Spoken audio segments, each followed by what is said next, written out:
World's biggest astrology community in Tamil. Online Astro TV, வாழ்வின் வெளிச்சம். Online astro டிவியை கண்டு மகிழுங்கள்.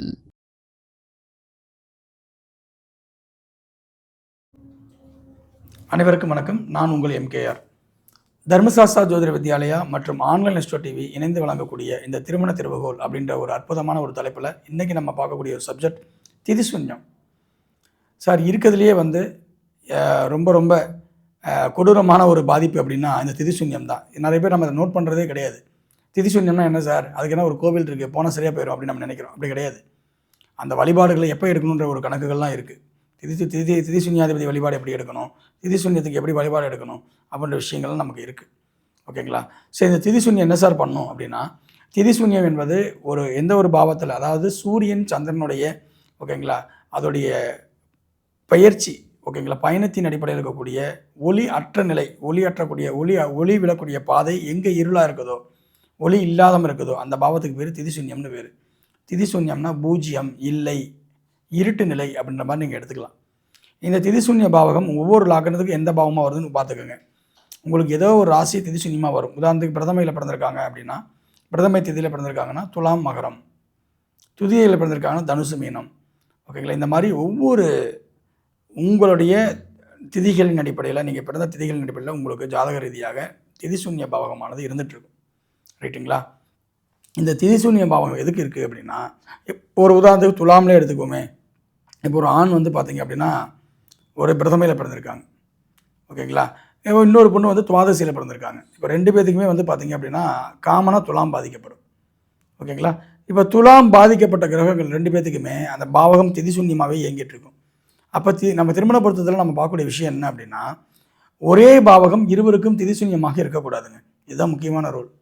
ஓகேங்களா? எனக்கு ஒரு பாவகம் திதிசூன்யம் தப்பு இல்லை, என்னுடைய மனைவி பாவத்துக்கு அந்த பாவகம் திதிசூன்யமாக இருக்கக்கூடாது.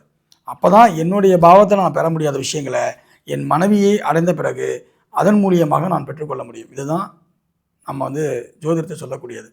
ஜோதிடத்தில் உங்களுக்கான பாவகம் இது தெரியுமா?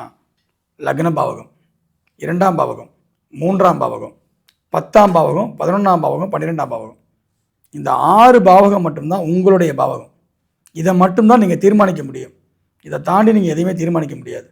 நல்லா புரிஞ்சுக்கோங்க. ஓகேங்களா? அதே போல் 4ஆம் பாவகம், 5ஆம் பாவகம், 6ஆம் பாவகம், 7ஆம் பாவகம், 8ஆம் பாவகம், 9ஆம் பாவகம், இந்த 6 பாவகமும் உங்களுடைய துணை தான் தீர்மானிக்க முடியும், நீங்கள் தீர்மானிக்க முடியாது. புரியுதுங்களா? ஸோ நீங்கள் பண்ண வேண்டியது என்ன சார் அப்படின்னா, உங்களுக்கு எந்த பாவகம் பாதிக்கிறதோ அந்த பாவகம் என்னுடைய துணையினுடைய ஜாதகத்தில் நல்லா இருக்கணும். அந்த துணையினுடைய ஜாதகத்தில் எந்த பாவகம் திதிசூன்யமாக வருதோ அந்த பாவகம் உங்களுடைய ஜாதகத்தில் நல்லா இருக்கணும். அப்படி இருந்தால் மட்டும்தான் அவங்க ஒற்றுமையான ஒரு தம்பதியாகவும் அற்புதமான ஒரு வாழ்க்கை உடையவராகவும், ஓகேங்களா, சமுதாயத்தில் மிகப்பெரிய பெயர் புகழும் வழங்கக்கூடிய அமைப்பில் ஒன்று சொல்லுவாங்க, அந்யோன்ய தம்பதிகளாக வாழக்கூடிய ஒரு அமைப்பை ஏற்படுத்தி கொடுக்குங்க. எது இங்கே கிடைக்கலையோ அது அங்கே கிடைக்கணும், எது அங்கே கிடைக்கலையோ அது இங்கே கிடைக்கணும். அந்த மாதிரியான ஒரு விஷயங்கள் உங்கள் ஜாதகத்தில் பார்க்கணும்னா திதிசூன்யத்தின் அடிப்படையிலும் நீங்கள் பொருத்தம் பார்த்துக்கொள்ளலாம். ஓகேங்களா? திதிசூன்யத்தில் உங்களுக்கு திதிசூன்யமாக வரக்கூடிய பாவகம் மனைவி ஜாதகத்தில் கண்டிப்பாக அந்த பாவகம் திதிசூன்யமாக வரவே கூடாது. அதை மட்டும் நீங்கள் பார்த்துட்டீங்க அப்படின்னா அற்புதமான ஒரு திருமண பொருத்தத்தை உங்களால் பண்ண முடியும்.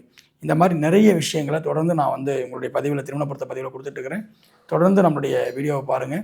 இந்த மாதிரி இதுக்கான விஷயங்களை இன்னும் நம்மளுடைய திருமண களஞ்சம் என்ற நூல்லையும் பதிவு பண்ணியிருக்கேன். உங்களுக்கு வேணும் அப்படின்னா நீங்கள் தாராளமாக அந்த நூலை வாங்கி பயன்படுத்திக்கலாம். ஓகேங்களா? வாழ்த்துக்கள், எல்லோருக்கும் எல்லாம் கிடைக்கட்டும். இனியதொரு பதிவில் மீண்டும் உங்களை சந்திக்கிறேன். நன்றி.